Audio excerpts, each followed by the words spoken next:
Dr. Wise, the channel for true story lover. बद किरदार किस्त नंबर 4। काले जादू से गुंदी एक सच्ची खौफनाक कहानी। नसरीन ने दरवाजा खोला तो सामने फैक्ट्री के दो मजदूर दाऊद को सहारा दिए अंदर लाए। हाय अल्लाह जी, इसे क्या हुआ? इसे ये चोटें कैसे लगी? नसरीन की तो जान पर बन गई दाऊद को इस हालत में देखकर। दरअसल दाऊद फैक्ट्री के गेट पर अपनी ड्यूटी कर रहा था कि एक गाड़ी तेज रफ्तारी से अंदर की जानिब आई। दाऊद ने रोकना चाहा मगर गाड़ी की ब्रेक फेल हो गए थे। वो इसके ऊपर चढ़ गई। शुक्र है कि ये पीछे को सीधा गिर गया। गाड़ी ऊपर से गुजर गई, एक आदमी ने बताया। तो फिर ये बाजू पर पलस्तर क्यों चढ़ा है? नसरीन दाऊद का टूटा बाजू देखकर बोली। वो भाभी, इसने बाजू खोले हुए थे, गाड़ी ऊपर से गुजर गई। एक ने शर्मिंदा होते हुए कहा।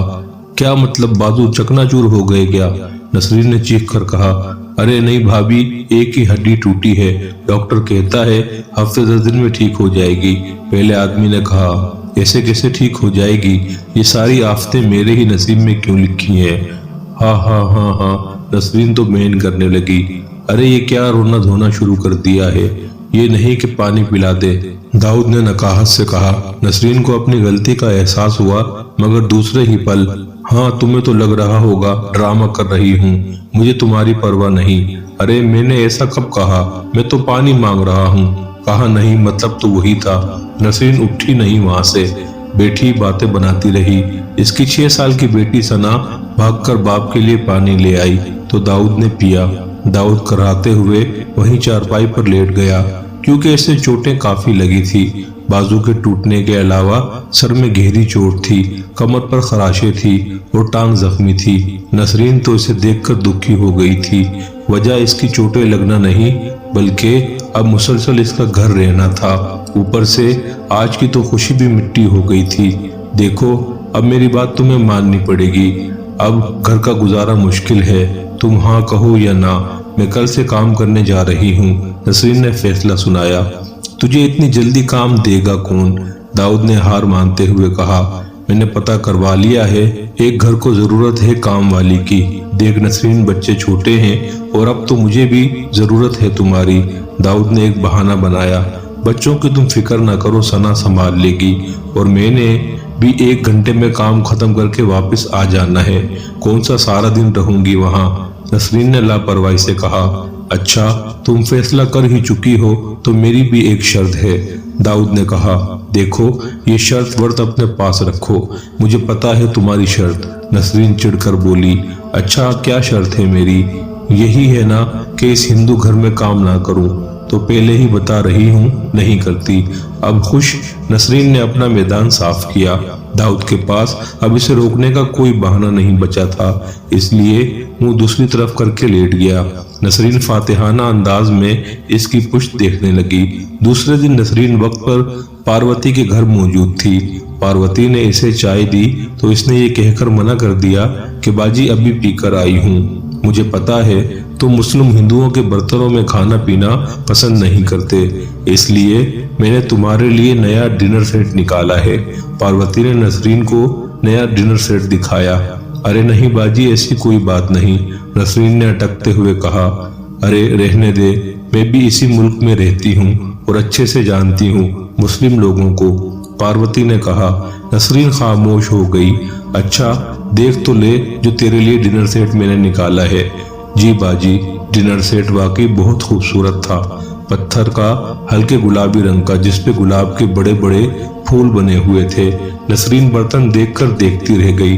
बाजी ये मेरे लिए निकाले हैं। वो सेट पारो का फेवरेट सेट था मगर इस वक्त अपनी जिंदगी ज्यादा अजीज थी और नसरीन को शीशे में उतारना जरूरी था। हाँ तुम्हारे लिए, पार्वती ने मुस्कुराते हुए कहा। नसरीन तो दीवानी हो गई बाजी पार्वती की। अब जब भी कुछ खाना हो इनमें खा लेना और इनको हमारे बर्तनों से अलग रख लेना। जी बाजी कहकर वो बर्तन उठाने लगी। पता है बाजी, कल मेरे मर्द के ऊपर गाड़ी चढ़ गई। बर्तन उठाते हुए नसरीन ने कहा। हाय भगवान, बच तो गया है, ज्यादा चोट तो नहीं लगी? पार्वती ने फौरन हमदर्दी से कहा। बाजू टूट गया और सर में गहरी चोट है मगर बच गया है, शुक्र है। इसने किचन से आवाज लगाई। मर जाता तो मेरा काम और आसान हो जाता, पार्वती ने जेरे लब कहा। अब कैसा है? इसने बुलंद आवाज में पूछा। अब ठीक है, घर पे है बच्चों के पास, नसरीन ने कहा। मतलब आज इसकी इजाजत से आई हो काम पर? पार्वती ने हैरत से पूछा। इजाजत क्या देनी इसने, मैंने फैसला सुना दिया जो इसने मान लिया, नसरीन ने फखरिया कहा। चल ये तो और भी अच्छी बात है, अब तुझे बच्चों की फिक्र नहीं रहेगी, आराम से काम कर लेगी। पार्वती बोली, हाँ ये तो है बाजी। 2 घंटे में नसरीन ने सारा काम खत्म कर दिया। बर्तन सफाई सुथराई वगैरह, कपड़े धोने वाला काम वो हफ्ते में 1 दिन करती।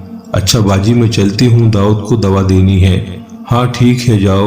वो जाने लगी तो पार्वती को कुछ याद आ गया।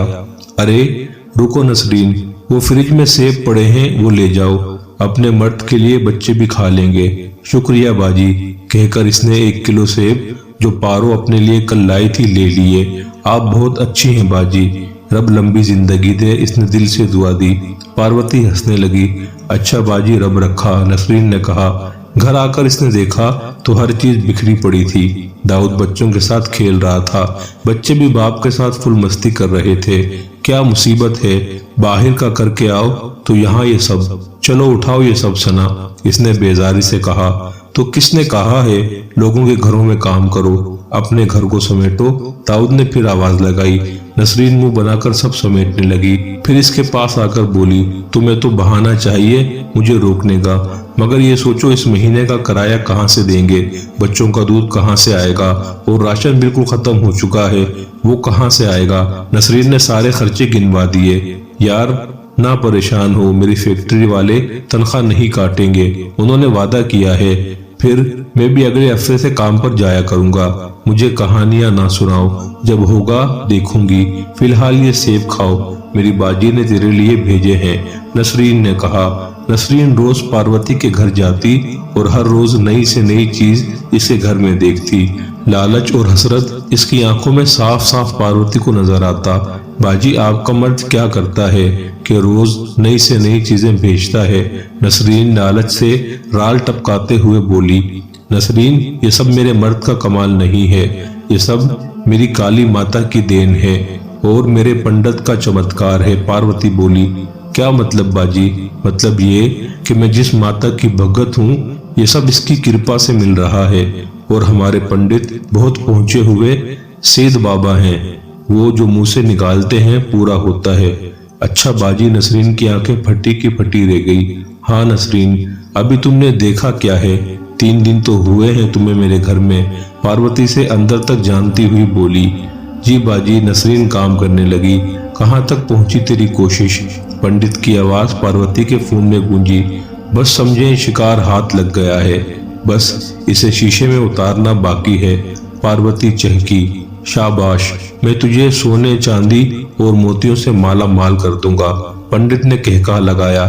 स्वामी जी इस बार इनाम मैं अपनी मर्जी का लूंगी, पार्वती इतराई। चल ठीक है, जो तू मांगेगी मिलेगा, बस बंदी मेरे काम की होनी चाहिए, पंडित गर्जा। जी स्वामी जी बिल्कुल आपके काम की है, पार्वती ने सरगोशी की। शाबाश, वैसे उम्र कितनी बताई थी तुमने? पंडित संजीदा होते हुए बोला। होगी कोई 24 या 25, इससे ज्यादा नहीं है, बल्कि लगती तो 22 की है, 6 बच्चों की माँ है, मगर पटाखा है, पार्वती हंसते हुए बोली। बहुत अच्छे बहुत अच्छे, बस तुम इसे लालच देती रहो और इसके सामने जेवरात वगैरह की नुमाइश करती रहो, फंस जाएगी चिड़िया जाल में, पंडित समझाने लगा। आप बेफिक्र रहें स्वामी जी, मगर एक बात मेरी समझ में नहीं आई, पार्वती कहने लगी। कौन सी बात? पंडित गर्जा। जब आपने इसकी बल्ली ही चढ़ानी है तो फिर इसे इतना लालच देने की क्या जरूरत है? बेहोश करके ले आती हूँ मैं, पार्वती पुरसोच अंदाज में बोली। हा हा हा हा, तुझे किसने कह दिया कि मैंने इसकी बल्ली देनी है?